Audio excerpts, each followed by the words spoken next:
Solskjaer and United show their quality. La Liga title race is intense. Bayern to test Liverpool's resolve, a transfer roundup, and today's Emoji Mondays all coming up in the next few minutes. As I'm your host, Matt Froelich, you are the OneFootballers, and this is the Daily News.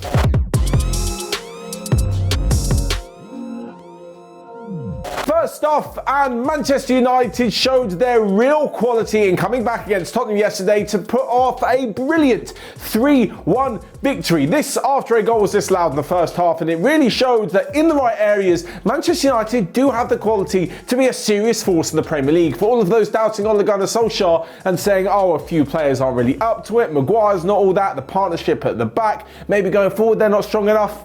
Well, they're doing the business, and currently they're 11 points behind Manchester City with a game in hand. I can't help but wonder, Manchester United fans, if you hadn't started the season so poorly, could we be talking about a Manchester title race at the minute? Potentially. On the flip side, obviously a very disappointing afternoon for Tottenham, and Jose Mourinho looks like he's slowly losing a grip on the players and the club. He just cannot seem to say the right thing in any sort of post-match press conference.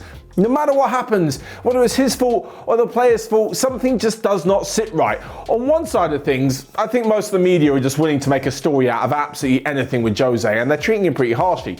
On the flip side, he doesn't do himself any favours with some ridiculous comments.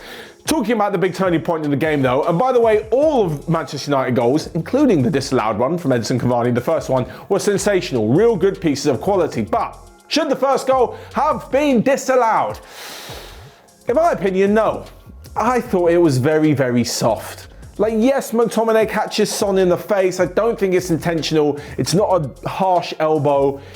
It's a flailing hand, right? He catches him in the face. I think it's very soft for the referee to pull this back. But having said that, and this is where the complete and utter confusion for me comes in, if that is a foul strong enough to stop a goal being given, is it not then also a yellow card? This is what I couldn't quite wrap my head around. This is something that Eric Lamela got sent off for against Arsenal. Second yellow card, arm in the face. Again, I'm not saying, oh, it should have been a red card, that would have changed the game, this, that and the other. I'm not complaining. Manchester United are far the better team. I just have the question for all of you guys. If it was a foul, which I don't think it was, but the foul was given, so surely it's a yellow card as well. I didn't understand this, especially if you guys saw what happened in the Burnley-Newcastle game, where a boot to the head from James Tarkowski resulted in not even a foul being given. Anyway, that was one of the other games going on at the weekend, as Newcastle pulled off a brilliant victory against Burnley. There were also good wins for the likes of Chelsea, Liverpool, Leeds, obviously. My God, what a win away at Manchester City. And on top of this, West Ham and Jesse Lingard keep the Champions League bid alive. A victory over Champions League rivals Leicester was astonishing. Even more so that Jesse Lingard is just in ridiculous form at the moment. The guy can't be stopped. It's like 8 goals, I think, this season. 8 league goals, which is the best he's ever done. The joint best he's ever done. The same as a couple of years ago leading up to the World Cup. And he actually had a pretty decent World Cup then. So who knows? Maybe he could be England's saviour this summer. Oh, and before I forget, there was also a very good victory for Arsenal too, which keeps their, let's call them faint, very faint hopes alive of finishing in a top 4 spot. More likely the Europa League is going to be a better bet for them, considering how many teams are involved. Also, with the Chelsea game, Kai Havertz on fire, really showing what he is worth. But moving on, and it's the La Liga title race, which is getting ever more intense, and I absolutely love it. It's so good at the moment. After El Clasico, which we'll talk about mainly in a second, on Saturday night, Atletico Madrid had the chance to go top, but stumbled to a draw against Real Betis, which currently leads the play at Atletico Madrid on 67 points, Real Madrid on 66, and Barcelona on 65. And there's 7 games to go, and it's just very entertaining. This, as I mentioned, after the El Clasico on Saturday night, which was thoroughly entertaining.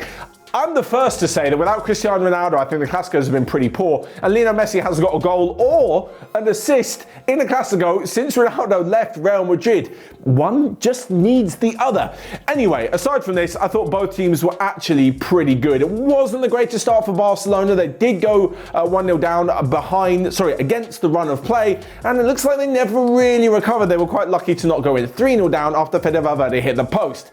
Having said that though, there were definitely positives for both sides. I think without Varane and Ramos, Real Madrid did pretty well defensively, even though they almost conceded in the last minute when Barcelona hit the bar.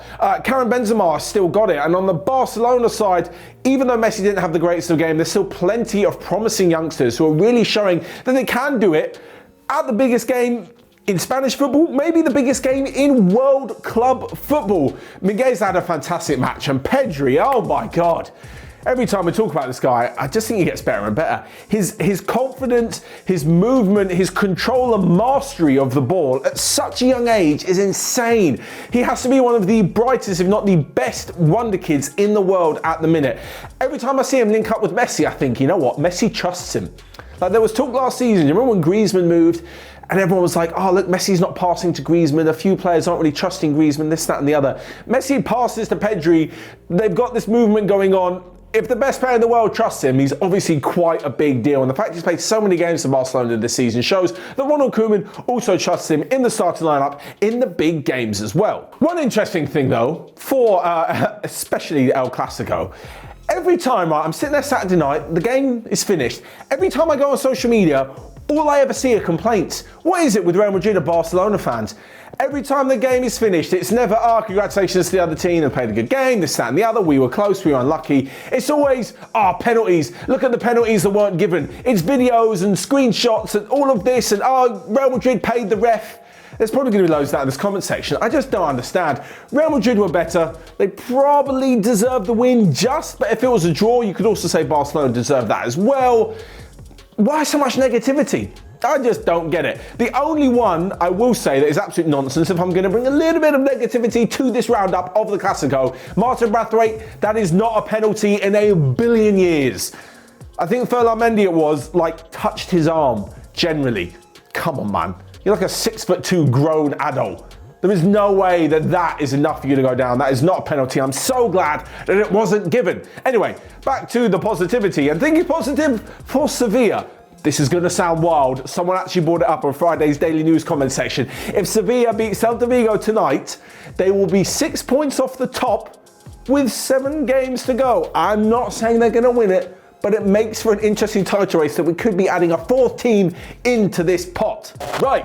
Let's move on then and to a bit of news that broke over the weekend. And apparently sources close to Hansi Flick are suggesting that he's going to be leaving Bayern Munich in the summer. Hasn't been the greatest season for them, but they're still in the Champions League only just, and they're still at the top of the Bundesliga. And apparently Flick will be leaving to take over as Germany national manager. That is because Jurgen Klopp announced a few weeks ago that he will be leaving after the Euro 2020/2021 tournament. So if he is to leave, and apparently the big wigs on the board at Bayern Munich thinks that he won't be leaving, they're going to test Liverpool's resolve and go for Jurgen Klopp.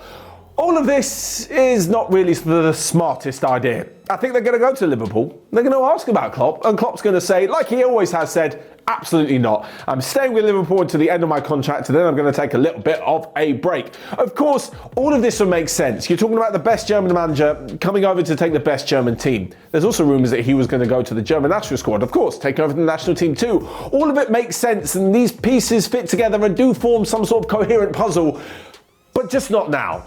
Just not at this moment. I think whether Flick stays at Bayern or whether he decides to go to the German national team squad, and whichever one of those two jobs is open, Jurgen Klopp is going to neither of them. He's going to stay at the club, see out his Liverpool contract, and then maybe in a few years we'll see where he ends up. Next up then, a quick roundup of the rest of the day's transfer news, where Leicester lead Manchester United in the race for Lille midfielder Boubakary Soumaré. AC Milan have said they will not sell Rafael Leao for anything less than 50 million euros. Radamel Falcao faces a spell on the sidelines after fracturing his face in a robust challenge in training for Galatasaray. And lastly but not least, I don't know which journalist has been sitting on this for a while, but they've decided to pull out the Marouane Fellaini card, as apparently Jose Mourinho wants the midfielder at Spurs.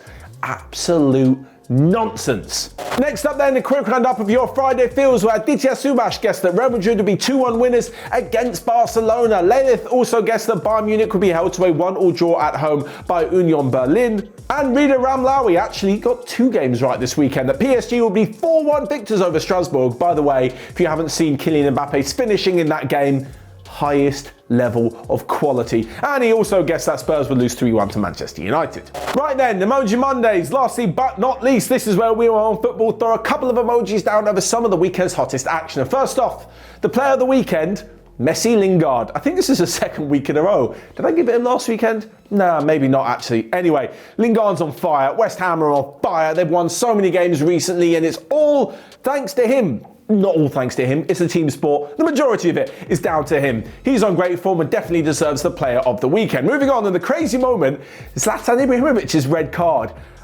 It's Monday morning and I'm still trying to think what happened.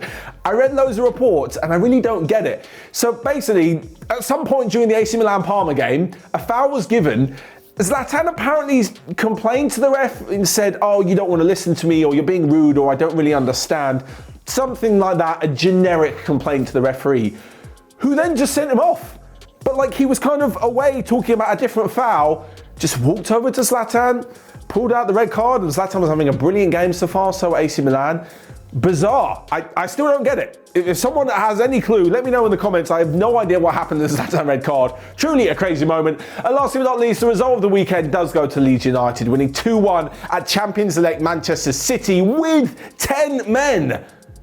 Insane. Fantastic victory for Marcelo Bielsa's side. So that's all from me there. Make sure you let me know your thoughts on Emoji Mondays down below. Check out everything else we've got going on. And until next time, have a great week and I'll see you guys later.